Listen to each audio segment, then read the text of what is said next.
Welcome back to Sunday Vibes, one and all. It's me, Chris and Pat in the pub to answer your burning questions. The first one was sent in by Brian on Twitter, and he says, this year's surprise package across the top 5 leagues, ?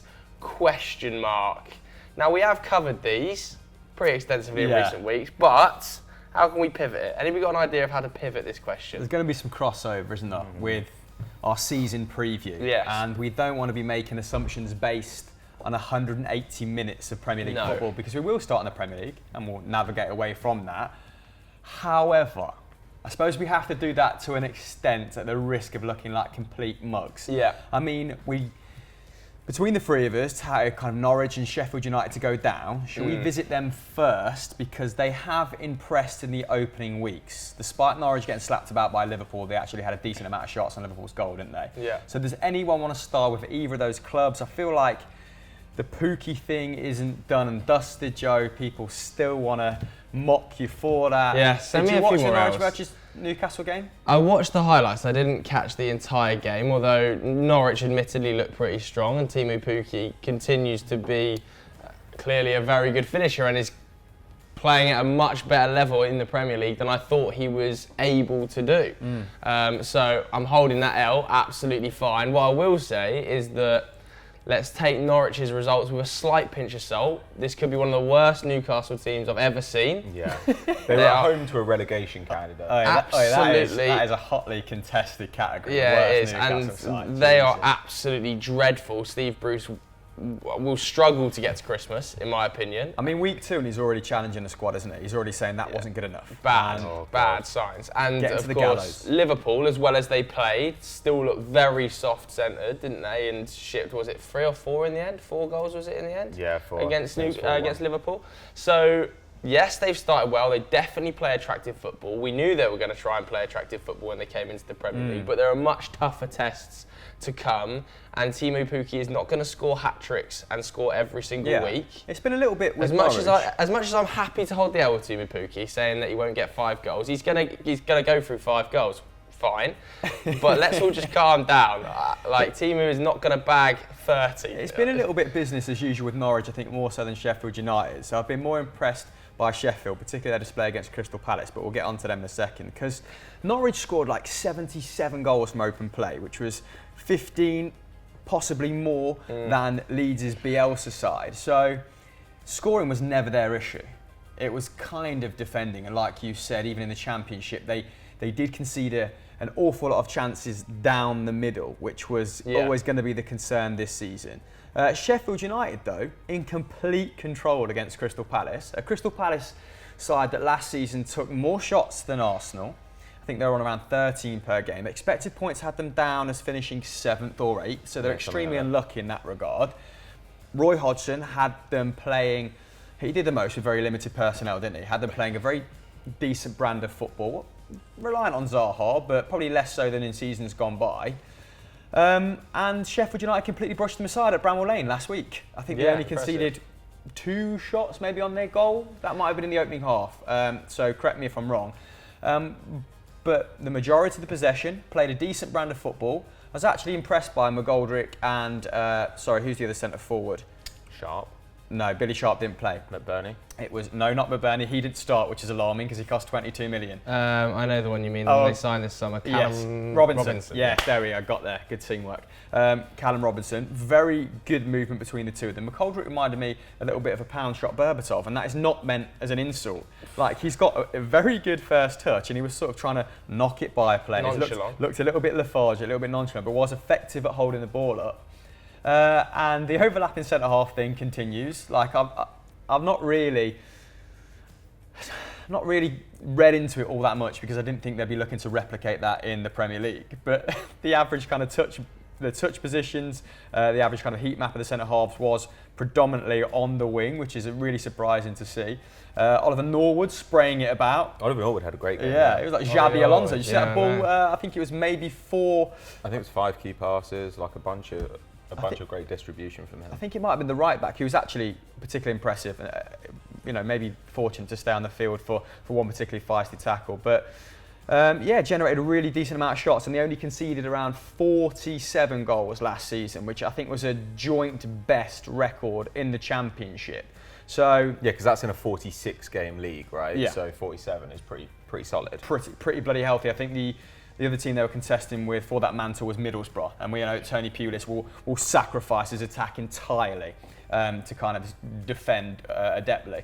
So it's kind of been business as usual for both sides, but Sheffield United maybe exerting a bit more control against a better side in Crystal Palace than Norwich against Newcastle. But I guess because it is early doors, 100%, Norwich have started really well, look exciting. Sheffield United started very solidly as well, but I'm not willing to go back on my decision to say that they're both strong relegation candidates. I wouldn't say they're going to be the surprise package. I think they've been a surprise opening 2 weeks, but over the course of a season, I still think that they will be in and around that scrap. I think more of a surprise package for me is somebody like Brighton, who seem to have taken a really strong leap forward, and under Potter look way better. I was not convinced about the Houghton sacking because I didn't think they'd bring somebody in like Potter. I thought they'd end up going for a Mark Hughes. But Graham Potter looks progressive, and I'm bloody excited by Brighton this season. And Trossard had a really good debut, right? It was a real problem. Obviously, Gross once again creating huge numbers of chances. I think he had 5 chances created in that game.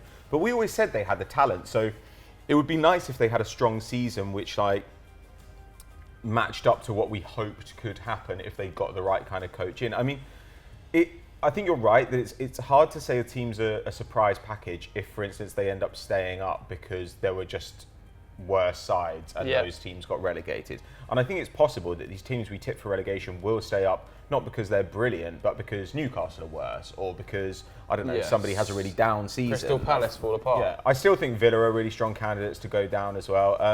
I think they've probably looked, though they were very good in their second game, they still lost. And when you're behind, you do tend to rack up shots. And I don't know, the thing about Sheffield is that makes me feel quite positive is they've played mid-table teams and done well in both games. Yeah. Whereas Norwich, like you say, played better than expected against Liverpool, still got pumped.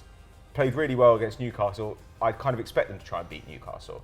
So what I like about Sheffield is they're playing the teams they will kind of need to beat if they want to stay in the division. Yeah. But it does mean that now basically from about 9th or 10th down to the bottom of the table, I have almost no certainty whatsoever. And there are teams that could really get pulled into that. Like West Ham got great attacking players, probably the best attack in the outside of the top 6. Yeah. Could easily get drawn into a mess. Like if, say, Declan Rice were to get injured, and when Jack Wilshere's starting in midfield. True. Yeah, I don't know. I mean, as for other leagues, I think Celta Vigo had a really strong first game against Real Madrid. Pretty much played them almost even on expected goals. And I kind of like the squad. They've obviously needed to rejuvenate for a while. Iago Aspas has been their top scorer for 4 consecutive seasons now. He's 31. He spent a large portion of last season out injured, and they got in real trouble. Maxi Gomez went out, but in return they got Santi Mina in, who came through the club's academy. His dad actually played for the club. And he's come back, and so has Denis Suarez, who also came through our academy. I'm a bit more on the fence about that move.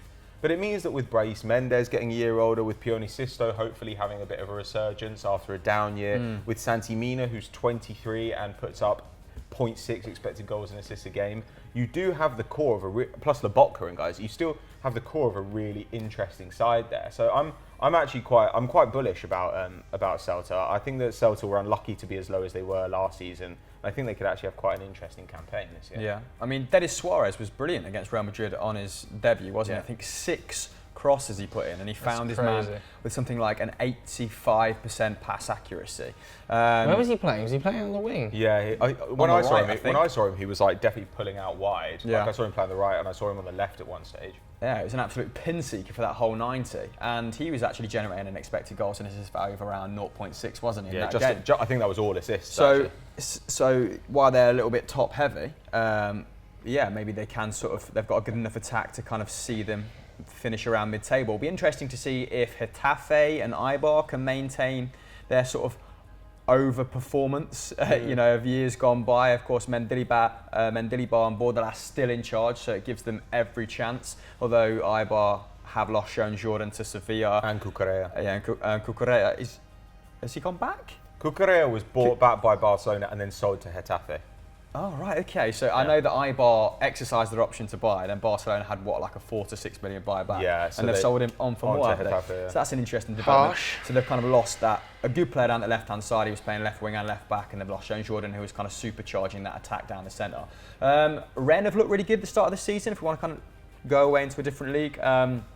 Yeah, good value. Always nice to see PSG lose. But you expect, when you see PSG lose, you kind of expect to look at the shots and see kind of something like Man City's shot numbers against Spurs, where you're like, oh, a team just like, they had 3 shots and 2 of them went in. But they played them even. Yeah. Like, they were the better side, broadly. And Eduardo Camavinga, the 16-year-old, we've touched upon him on Euro Football Daily, but this was a guy who is now their youngest professional. He's the youngest player since Opta started gathering data to register an assist in Liga, and he put in a beautifully flighted ball to the back post, which is kind of a nice deft header to finish PSG off. But they've got a great youth programme there, haven't they? He looks Ousmane Dembele, Ismail Assar. He looks like he could be a hell of a player. Obviously, Ismail Assar departing for Watford, 27 million. I think he contributed in the region of like 13, 14 goals last campaign, so they've got to replace that output. But Pat was right. We covered them on Euro Roundup, and they were really good value for their win. And of course, PSG losing at the start of the campaign is going to be good for Lyon's mentality. And Lyon under Silvino have looked, very comfortable with losing Nabil Fekir. Of course, Ousmane Dembele again, beating Angers 6-0. Following that up with. Who did they beat in the second game? They beat Monaco 3-0, but in fairness, there was a very early red card for Cesc Fabregas. So jury's still out a little bit on Lyon.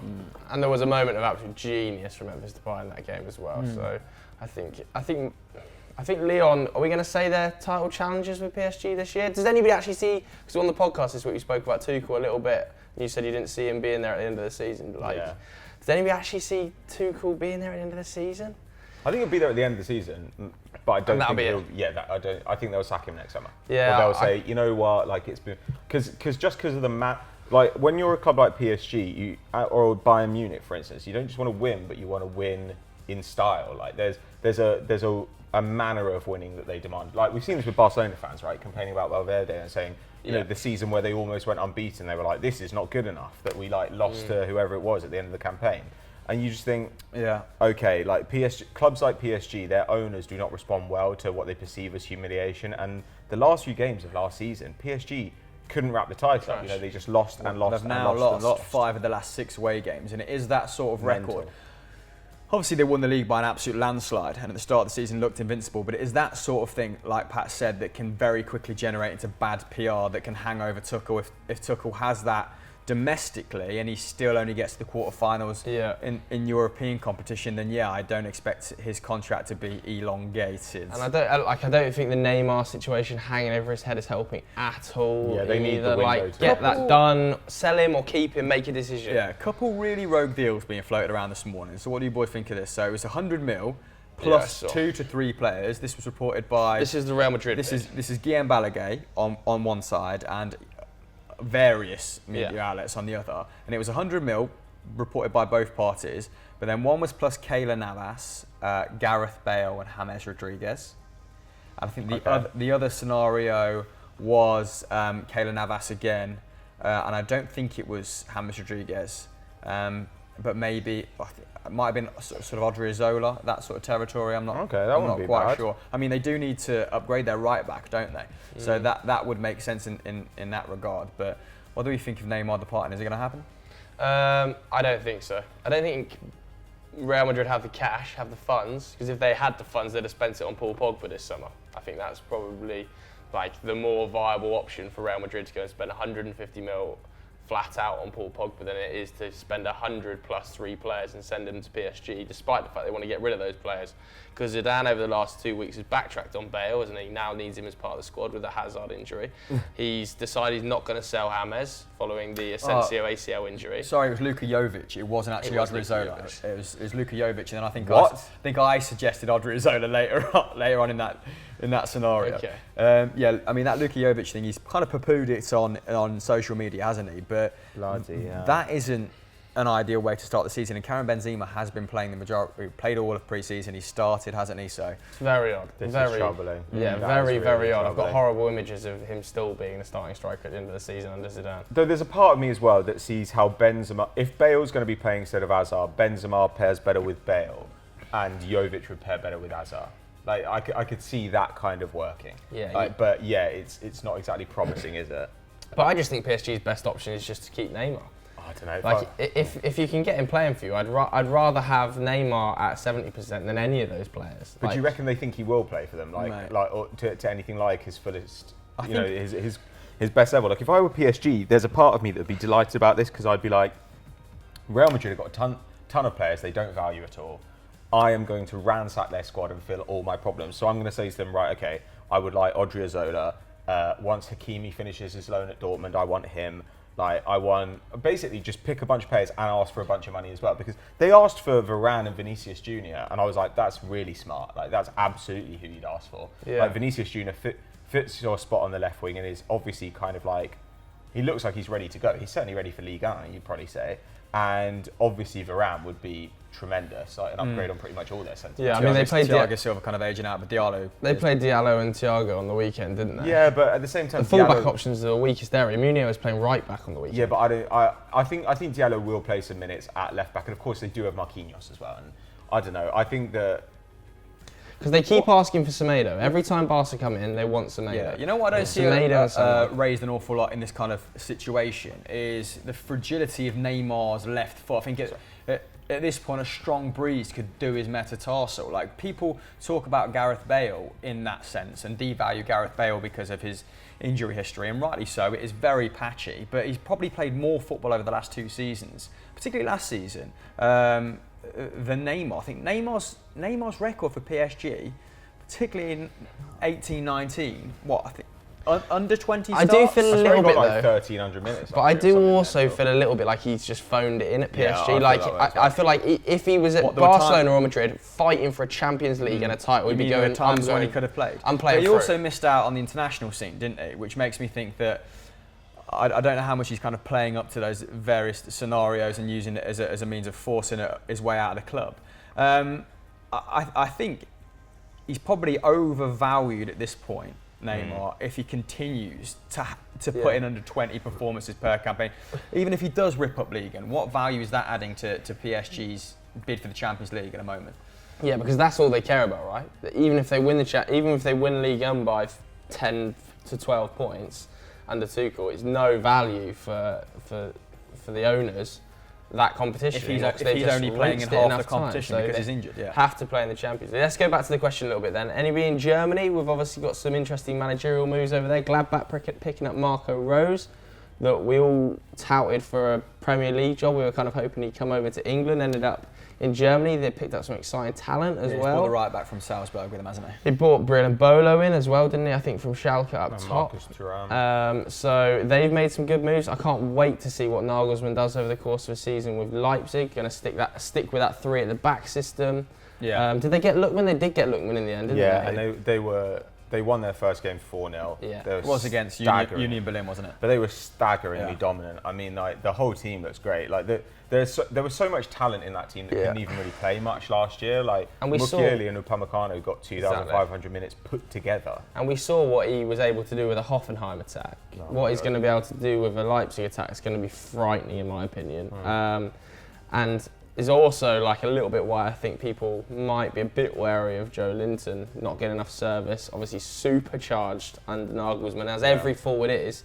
You just have to hope that drop-off effect isn't too much. And equally, you're hoping that he can do that to like an Adeloma Lookman. If he can produce Lookman into a really, really top-level wide man, that's brilliant for England in the future, having Jadon Sancho and Adeloma Lookman out in Germany, ripping it up at the top end And the of the USA Bundesliga. as well. I mean, like, Tyler Adams in the midfield. Took the words out of my mouth, yeah. I think he'll be tremendously exciting. And it looks like Sabitzer is going to fit into that Demirbay role. Like Sabitzer in the first game, I think he had like 1.3 expected goals and assists. I in actually the think first game. Ampadou's going to get a few minutes as well because Tyler Adams is actually picked up an injury. So Do you think he's going to play DM? I think he'll entrust that role with Ampadu. I think he's got better centre backs.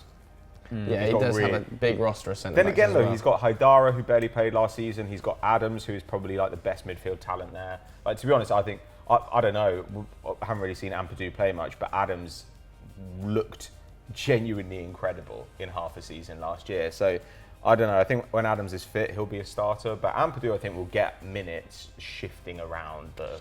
Yeah, I agree. I wonder if he has an incredible season, Timo Werner, this is, under Nagelsmann. Let's say he puts in sort of 20, 25 upwards goal contributions in the league. Do you think they can convince him to stay? Well, at the minute, well, yeah, it's weighing that up, isn't it? Do we think we can get that from him under Nagelsmann, or are we going to sell him for what, 15 come January when he's got 6 months left on his contract to Bayern? Bayern are refusing to budge from 20, they want 40. I mean, even 40 is a fair fee right now, but Bayern aren't going to pay that Feels low. But they know they can wait 6 months to get him on a pre-contract, right? God, it would be worrying. But on the other hand, there's the part of me that thinks this is probably the best shot they'll get for a while at winning the league. Leipzig. Yeah, I think they've got a decent shot. You know, like Hoffenheim had a great attack under Nagelsmann, and the defence at points was good. Most of the time, it was kind of okay to good.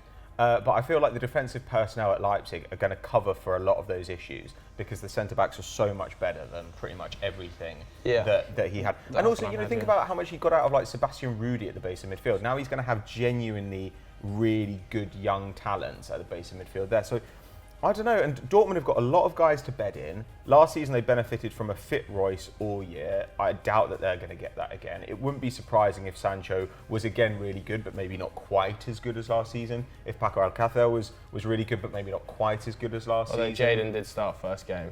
Oh, and he was great, and so was Paco. But like at the same time, they over-converted their chances and got more assists than you'd expected last season. So I don't know. There's a part of me that thinks if Bayern have only got Coutinho in to help with their attack, which is a great signing, but you know it's not like getting two top quality Put some respect on wingers. Ivan Perisic's name, mate. Yeah, exactly. Well, Perisic will probably get a bunch of assists just crossing it in for them. Just rolling it across the 6-yard box. But I actually think that Leipzig have got a pretty good shot. Like Leipzig can beat pretty much anyone.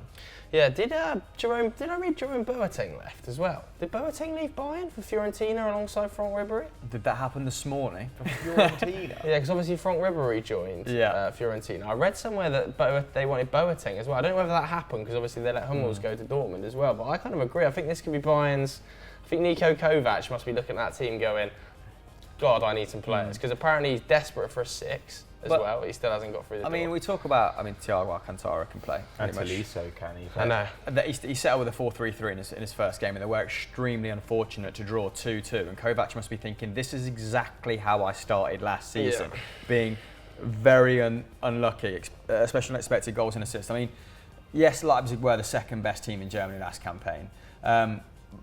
But also Bayern was still significantly in front of them on expected points, weren't they? Yeah. So Bayern did underperform somewhat, and if they did that again, then Kovac could probably be considered as one of their unluckiest managers in recent history. However, Leipzig, when Nagelsmann was asked about their objectives, it was to replicate the form of Ralf Rangnick's RB Leipzig, because again, they were very, very good. And I think if they finished second,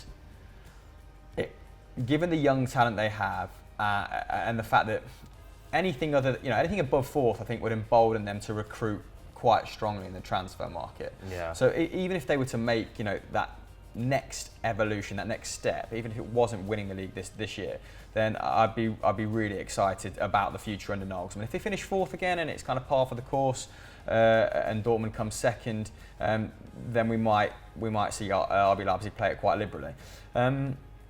Who else is there? Over in Italy, anybody? Obviously, Juventus are probably going to crush the league again under Maurizio Sarri. He's going to be judged in Europe, I guess, after he comes back from pneumonia, which I think he's got at the moment. He's not very well, is he, Maurizio Sarri? So hopefully he recovers pretty quickly. But not that impressed with any of the teams over there. Well, I was looking maybe Inter under Conte with Romelu up front. Napoli as well. Like have got a very good squad and a good manager. The question will be like what. It would be interesting to see a Roma under Fonseca and a Milan under Gianpaolo. Like, it would be interesting to see both those teams because I think they've both upgraded coach. and they've made some interesting signings. So the question will really be whether they can approach that top level. But I don't know about you guys. I still definitely see it as like kind of Juventus, then Napoli and Inter, and then those teams. I think Inter, as I said before the start of the season as well, might put a bit of a dent in Juventus this season. I don't necessarily think they'll definitely win the league, but they'll push them pretty close, I think, just because I think Conte will shithouse 3 points constantly. And as average as I thought Romelu Lukaku was for Man United, he is going to score a lot of goals in Serie A. Yeah. He just will score a lot of goals under Antonio Conte's direct brand of football. And more power to him, but it will probably still be 5 to 10 points off, I think. Yeah. I'd love to see Atalanta do I mean, the surplus of talent that Juventus have is they're just hoarding talent at the moment, aren't they? And I suppose what Conte might be hoping for is a little bit of kind of disharmony in their camp when Bentancur's not getting the minutes he probably deserves, when Emre Can's not getting the minutes he probably deserves, and they're still kind of wheeling out a Ronaldo. I don't know. Dybala might not be getting the minutes. Bernardeschi might not be getting the minutes, but has Mandzukic moved on? Is he still there? Bayern were very interested. Yeah. But I think that deal collapsed in the end. I think he's still there. Is that dead in the water? Because I mean, Higuain. I think the top 10 wages in Serie A, Juventus are responsible for kind of 6, 7 of those. So I suppose there comes the additional pressure of that kind of expectancy and the fact that Sarri's never really excelled in the Champions League. So let's see how he kind of handles that level of demand on multiple fronts. But I was looking at the Serie A table, and like Pat said, it's kind of, apart from there's some weird noises going off in the pub, apart from those managerial changes, it could be quite par for the course. Because Torino were maybe the only surprise of last season, finishing 7th. Lazio had a little bit of a dip, didn't they? Maybe a little bit unfortunate in that regard. They've recruited quite smartly from the domestic scene, not spent an awful lot. I'd say Gianpaolo's summer has been more productive than Roma's. I still don't. Yeah, it's been a good summer. I still don't look at that Roma squad. Especially if they lose Schick to Leipzig, which looks like it's going to happen. Then they've been really Schick to Leipzig. So obviously they're thinking of him as the long-term Werner. That's quite interesting. Playing down the middle. I mean, I like the Benacer signing. In particular, I think that's great business. Leao as well. That's a really good signing. From Lille, right? So he looks like he could definitely, in 15, I think it was around 1,500 minutes, he put up really good numbers, didn't he? So it looks like he can definitely go one step further. A lot of people have been imploring us, by the way, to watch Gianpaolo's brand of football, because of course Sampdoria kind of finished mid-table, and from the outside in it looked like a bit of a weird appointment. But yeah, I don't look at Roma's squad, especially in the absence of what they've let. Who did they let go to China? Sorry, the winger, thin hair. El Shaarawy, he's gone. So their top goal contributors now are still like Kolarov, still Dzeko. So yeah, let's see how they fare. So if we had to pick one team each, surprise package for this season, I think I'm going to go for Brighton under Graham Potter. I actually think Norwich are going to be pretty good. I think Norwich look pretty good. Really? Oh, well, I said before the season I thought they were the best of the promoted teams, and I feel kind of good about that, though it was like a bit of a lucky shout on my part. But yeah, I still think Norwich are going to be pretty fun. I think if Norwich had Sheffield United's defence, then between the two of them, they could probably stay up. I think Norwich still conceding around 13.5 shots per game, which feels a little bit Fulham at this point at the start of the season, but they are playing a positive brand of football. I think it's like the fourth... It's like league average normally, 12, 13. Fifth highest. Yeah, that's kind of what Arsenal averaged over the course of last campaign, wasn't it? But at this stage, I mean, they have played Liverpool, so it's maybe a little bit disproportionate, but I am being a bit harsh. But I'm kind of swaying towards Sheffield over Norwich just over the course of a season, just having that solidity. But I do, no one in their squad's taking over 2 shots, which if you spend £20 million on a forward in the form of McBurney, who traditionally not got over 2 shots, kind of worries me. So still pretty bullish about my other predictions, which was Newcastle going down. But more so Sheffield United than Villa at this point, yeah. Yeah, so there we have it. Who is your surprise package for the season though? Let us know team, let us know players, let us know whatever you want really in the comments below.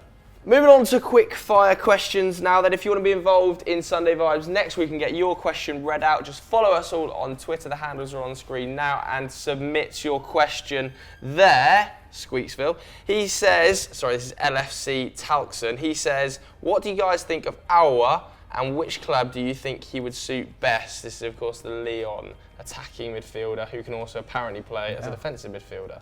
Well, he got a bunch of minutes down the left-hand side, didn't he, last campaign? And I think he put up around 14 goals and assists combined. So he was a bit of an attacking powerhouse, yeah. I mean, I don't know how it's going to line up under Silvino. Toussaint's kind of been reinvented as a bit of a box-to-box midfield under him. And Moussa Dembele, Memphis Depay, and I don't know. I've heard they were willing to part ways with Cornet and Bertrand Traoré. So maybe that's where he comes in at the expense of one of them, and they're sold before the window's finished. But they definitely keep hold of him at this point. Yeah, they're definitely going to want to keep hold of him, having lost Ndombele. But I wouldn't be surprised if he goes next summer. Like, I mean, he was obviously heavily linked with City, like back in January, as a potential Fernandinho replacement. They obviously thought they could convert him. And to be honest, like the most of his career, his short career, has been spent as the most attacking in a three-man midfield. Yeah. Like, so he tends to pull out to the left because he's left-footed and because Memphis cuts inside. But he's a midfielder. That is what he is. And he normally puts up about 4 tackles and interceptions a game, which is pretty good. He's obviously a great dribbler, a couple of dribbles a game. Like, just really elegant to watch, like skillful on the ball, still extremely young. Yeah. So, I don't know. I mean, the thing is, he's so well-rounded that he could go to a bunch of different places and become a bunch of different players. There are now midfielders who can do a little bit of everything. So I think if he'd gone to City, I think he would have turned into a really interesting Fernandinho replacement. You know, because Fernandinho was an attacking midfielder at Shakhtar. That would have been fun. I would kind of see his career paralleling Bernardo Silva in that sense, in that he's a good enough player to be a number of different positions under Pep's kind of tutelage. Yeah, though, I don't know if that would happen at various other clubs. I guess I think of them as like different midfield roles though, whereas with Bernardo is a winger that's kind of been turned more into a midfielder. Like he was an okay winger and now he's a really good midfielder, I think. Whereas Aouar is very good in pretty much all the central midfield roles. So I haven't seen him be very good at kind of DM. But then I didn't watch an awful lot of Lyon last campaign. Well, the thing is though, he puts up a lot of defensive work for a guy who like people think of as a guy who plays out wide, or a guy people think of as playing as a 10 or something. So I mean, you wouldn't necessarily want to play him on his own unless you were Pep. But I think that he could definitely turn into that sort of player. I think we're seeing different sorts of defensive midfielders emerge now. Yeah, I mean, on the podcast we did this week, Sunday Vibes Extra Time, by the way, available in all your podcast locations right now. Click the link in the description below to download it. George actually touted him as an ideal Luka Modric replacement, which I thought was quite interesting. Obviously, profiled pretty similarly. Zidane, not a fan of Ceballos for some bizarre reason, given how fantastic he has started for Arsenal. And Zidane also has Rodriguez and Isco in that position as well, doesn't he? He does, but not quite as reserved as Modric. No, I mean where Ceballos could prosper in that Real Madrid I side. think I don't know whether Ceballos is attacking at all. I haven't watched him on the weekend. Like he's good in transition, but I wouldn't say he's going to play in around the edge of the box like in Isco or James. And he's actually better when he plays deeper. Like he actually has played as a DM for Spain's under-21s. Last season he put up 6 tackles and interceptions as well. And like I just wouldn't associate that with a James or an Isco. And he was a legit central midfielder in Betis. Like they played him kind of in the 10 space, but he's never really going to be a 10. Like he's a central midfielder who's been parked there, whereas Isco's a 10. But so he's shown more versatility than those players, and like aware of the kind of numbers he put up at the pass at Real Betis. But he would still, under Zidane, I think, be competing for that role. Yeah, but I think what I'm saying is that as he phases and should be phasing Modric out over the next 12 months. Ceballos is the perfect man to be phased into that role, in a slightly deeper role. Well, also, does he play with that role? Like, because I think that now that he's there, he's going to go back to his tried and trusted, like, 3-man midfield. Like, Isco doesn't really play. James doesn't really play. So, like, those Isco guys got are a lot of minutes under Zidane, didn't he? In that 4-3-1-2. At one point, but then like he was like a starter for half of one season, the back half of one season, and then he barely played the next season. Like Isco's one of those guys who like Zidane decides he likes him, but Zidane I feel like is constantly just looking for the next. He reminds me of Wenger in a way, where he's like, we've got a problem, we'll just try things till something works, then we stick with that forever until it stops working. And like so, Isco was kind of in and out for a while, but now I think generally he's not like Solari, where Solari had a guy playing as a 10. Like, I think that Zidane still thinks that his best system is a 4-3-3, playing with Modric, Kroos and Casemiro. But now with that personnel, how can you not play weird. a 4-3-3? Like, particularly going forward with Eden Hazard, Luka Jovic and Benzema competing for that 9, and then on the right hand side, I suppose Vasquez is still going to get minutes, although his output was awful last campaign. Do you think he'll try and shift Vinicius over there? Vinicius, I mean, he's good enough, isn't he? He's young enough to kind of adapt. But I think potentially. Just I think midfield personnel is rancid. I just think it's bizarre that they're not interested in Ceballos to replace either Kroos or Modric, as I think he could do both roles perfectly adeptly without having to spend 80 million on another central midfielder. And they're living in the past midfield-wise, because like Kroos is, like Modric is obviously very old but still very good, whereas Kroos is now a liability defensively. He never was good, and now he's actually a problem. You can't play him in a 2. You can barely play him in a 3, defensively speaking. That's really worrying for them, because Kroos will always show up well in the passing stats, but he creates so many other problems. And they could have gone out this summer and got Lo Celso, got Ndombele, they could have kept Ceballos, they could have not sold Kovacic, and they at least would have had a more versatile midfield. But instead, they're stuck with the same 3 guys. It doesn't feel very deep either. There's no depth there, is there? Yeah, having sold Kovacic and loaned out Ceballos. But yeah, that was George's shout anyway as the potential Modric replacement. We all kind of brought somebody to the table for that role. So if you want to find out who me and Pato picked, click the link in the description below to find out. The next one was sent in by Official FD Discord. Where do you realistically see Mourinho next? Obviously currently punditing with Sky Sports, but wants to get back into management. You forget he's available, really. Yeah. I mean, he said he's rejected a number of kind of high-paying deals from leagues outside the top 5. China, yeah. So I don't think that his ego and his pride, and I don't say that in a negative sense, will let him just take one big payday. I think one last big payday. I think he still sees himself very much in the elite. It's whether, obviously, we saw how fractious the relationship became with him and the players at Manchester United, and whether a top club is kind of going to tolerate that totalitarianism that he likes to enact. Like I don't see a top club being like, we'll bring him in at the risk of him upsetting our star asset, because that's invariably what happens with Mourinho. So maybe it is just going to be a project club more so than an established big club already. I don't know. I just don't think any of the big clubs. I don't think he's considered at the top levels of the game by owners and sporting directors to be that level of manager anymore either. I don't think a Bayern Munich look at Mourinho and go, he is one of the elite managers in world football that could come in and stabilise us and take us to the next level in the Champions League. Like once upon a time, 100%, but I just don't think his options really are Bayern Munich. I don't think they're looking for that type of manager anymore. I think they're looking younger and more progressive. I think particularly Germany as a whole, where the average manager is 45. Yeah, I think PSG is probably an option, but clearly they're doing similar with the appointment of Thomas Tuchel and looking at a slightly different brand. He's not going to go to Barcelona because of the connection to Madrid. I think if they have a catastrophic season in Europe, PSG is a really good shout, because they'll want to try and bring in someone. It might be on a 12-month rolling contract. Yeah, I just don't think they'll bounce back from. But I just don't think they look at Mourinho and go, he's the man to bounce us back. But who would be the man for PSG? Like they've tried such a wide profile. I just think there's like I feel like no one's off the table. It's like an Allegri still available would be a better. They're going. He's a higher caliber manager than Mourinho. Yeah, but Allegri would make sense. But I don't think Allegri would go to PSG, given that I think there will be better offers on the table for Allegri next campaign. Yeah, maybe even Chelsea, if Chelsea kind of finish outside the top 6 or 7. But PSG also is the sort of place where they might end up just going, right, we're going to recruit from within France.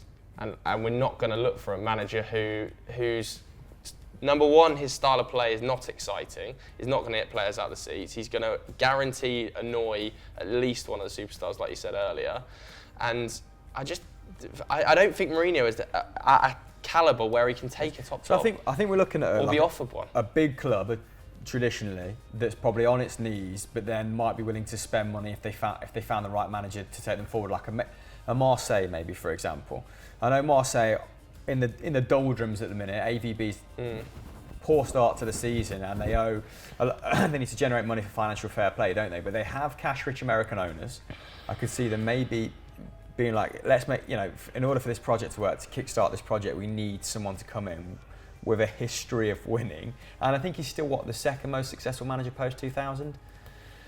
So I think that buys him time at a club maybe outside the top 2 or 3 in each division.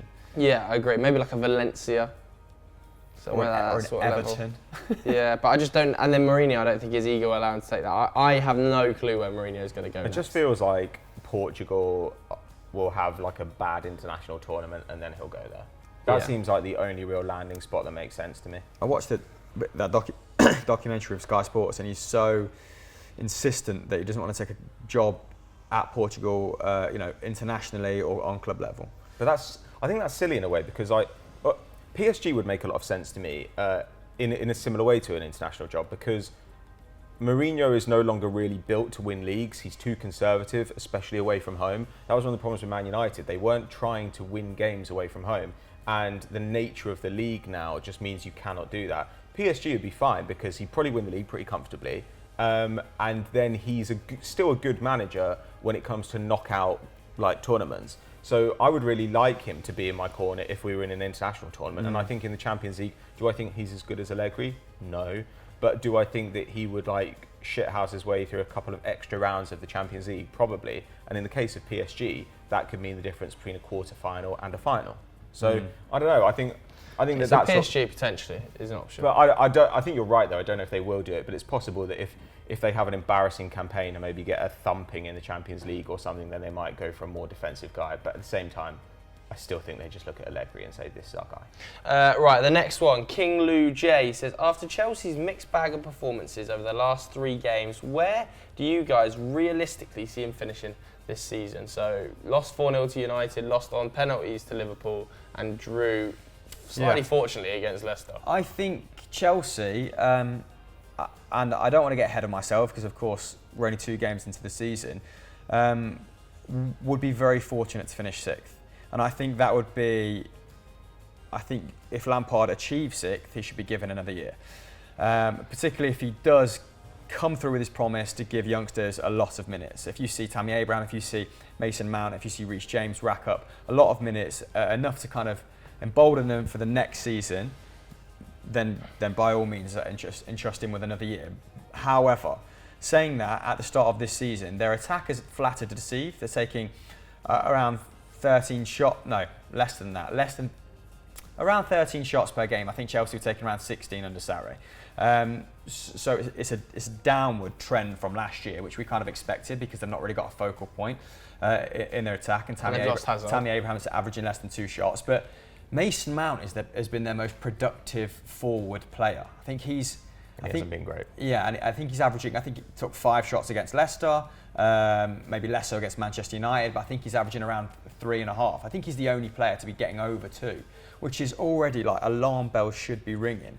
And in defence, we're pretty much of the opinion that Rudiger's going to come in and replace Kurt Zouma. They won't be conceding as many shots as they have done at the start of the season. Although it's about league average at the moment. Everton and Leicester have conceded less on their goal, and we kind of see those as 2 of the leading candidates to overtake them, right? But equally, Leicester and Everton not generating an awful lot of chances themselves. Leicester should definitely, if Leicester had bought a really good or really promising centre forward this campaign, I'd be a lot more confident that they could pip Chelsea to the post. The minute I think it's still very much in the balance. But yeah, I honestly think 7th is beckoning unless they can galvanise. And you want Lampard to succeed. He's a very likeable guy, and he looked like he was going to be a very competent Championship manager, but he's had to put his reputation on the line for Chelsea. He's doing them a favour at the moment. I think they'll be okay in 6th, just because I don't think Leicester, Everton, Wolves, West Ham are good enough to break in. I don't think they had the summers that were good enough to break them in. I think if they'd have signed if Wolves had signed better, then potentially.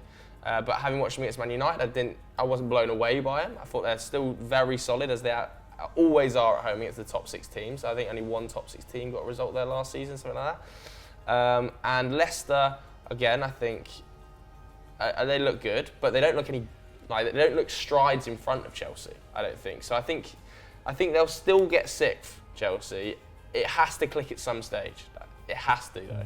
And the midfield is good enough to carry them to 6th. They're about the same level. I don't think they've. I kind of reject the premise of the question. This idea that they've been erratic. I think they've against United they were the worst team, but only slightly the worst team. They probably deserved to lose about 3-1 rather than say 4-0. against Liverpool, they played well, but Liverpool didn't. And also it was like a European game at the beginning of the season, no one cares. And then against Leicester, I saw two sides who are pretty evenly matched, playing about the same level. Like, they weren't battered by Leicester. I do think that overall Leicester were the better side, but not by like miles and miles. The first 20 minutes, the game could have been over. Like, I if they don't- take their chances, the first 20 minutes could have been 2-0. I don't really see any reason to amend my prediction about Chelsea, really. Like, I mean, United equally, like, United weren't that much better than Chelsea and they were at home. United struggled against Wolves too, and I think Leicester are actually pretty better than Wolves. So there's a part of me that thinks they're still going to be in the 4th to 6th conversation. They could finish 7th, 100%, but I wouldn't want to bet on Chelsea to finish in any particular spot. Yeah, like, I'd be quite fearful of doing that. Yeah, I mean, if we're asking, to put our opinion out there, I mean, that's safe, isn't it, 4th to 6th? But I do think out of the current top 6, obviously they're the most qualified to miss out. And Leicester, I do think Leicester, well, they have the outstanding candidate outside the top 6 in James Maddison, don't they? The outstanding player. And if he has a more productive season than last season, and I mean, he created 100 chances last season, I think 51 of them were from open play. So asking him to have a better season might be a big ask. But if someone contributes more than 7 goals, let's say, which I think James Maddison got, and Jamie Vardy is able to sustain 18, which again is a little bit of an ask, but not entirely out there, then there's every chance they could sneak them in 6th. But you are asking for a big swing because... And you're asking for no injuries to Vardy. Expected goals and assists last season was like Arsenal should have missed out. They should have finished 7th, Wolves should have finished 6th. Arsenal have signed the personnel. They've plugged those gaps well enough for us to think, they're much more well-rounded proposition. They're perfectly kind of safe competing from 3rd to 5th. But Chelsea have kind of not stood still and got a little bit worse. But again, that's really hard criticism to level at Lampard because he's not been able to. The squad is what it is, and they've lost 30 goals. So he will need Pulisic, Mason Mount, Callum Hudson-Odoi to come back quicker than anticipated, Ruben Loftus-Cheek to plug Eden Hazard's output. Otherwise, if Leicester just sustain and improve slightly, maybe let's say, 7th. Yeah, okay, let's go to the personal questions then. This one is, what's your go-to hangover cure? Anybody got a good one here for the boys at home watching? Fry up, isn't it? It is just hammering a fry up. Any delivery. It's just hammering food and water. Yeah. I just rot, mate. You need salt, sugar, and liquid, right? So you just like drink water and eat something salty and something sweet. Yeah, there you go. Eat something salty, eat something sweet, and drink like pints and pints of Also, water. be under 30. Yeah. Like, every year, your hangovers get a little bit worse to the point where, like, if you get fucked up on Friday night, you might still be in a state on Sunday or potentially Monday. So, when you hear older people talk about hangovers, and when you're young, you're like, I've had a really bad hangover and it was fine. It's only as time goes on that you realise a hangover can last 3 days. Yeah. Also, just work out the combinations that you're good and shit on. Like mixing red wine with anything is a massive no-no at this point. Yeah. Really? Yeah, I'm just shot to bits for the next 2 days. You need one for you, one for me. So you have you have a drink, you have a drink water, and then you can get smashed, but you won't have that horrible fuzzy feeling, and you also won't start to hate the taste of alcohol in your mouth. If you have anything with soda water or tonic water, then you're actually having one for me, one for you in one drink. So vodka, soda, and lime, bang, done. Didn't know that, so I'm going to have to start doing that as well. Is that actually a thing? Yeah, soda it's water, isn't it? Hydrates you. Yeah, of course. Mental. Absolutely mental. I'm going to change from lemonade to soda water. Anyway, that's it for this week's Sunday Vibes. Make sure you download the podcast. Links in the description below. Make sure you send us all your questions for next week's episode. Anything else to plug? Who's got a plug? The Game's Gone Mad. That'll be out, I think, by the time that you're watching this. It would have been out a couple of days ago. And obviously, Sunday Vibes Extra Time. Obviously, check that out with George Wright. Yes, George Wright. Anything to plug? Squad Goals. Over on Squad Goals. If you're not subscribed to Squad Goals, then please go and subscribe to Squad Goals. Thanks very much for watching. Bye.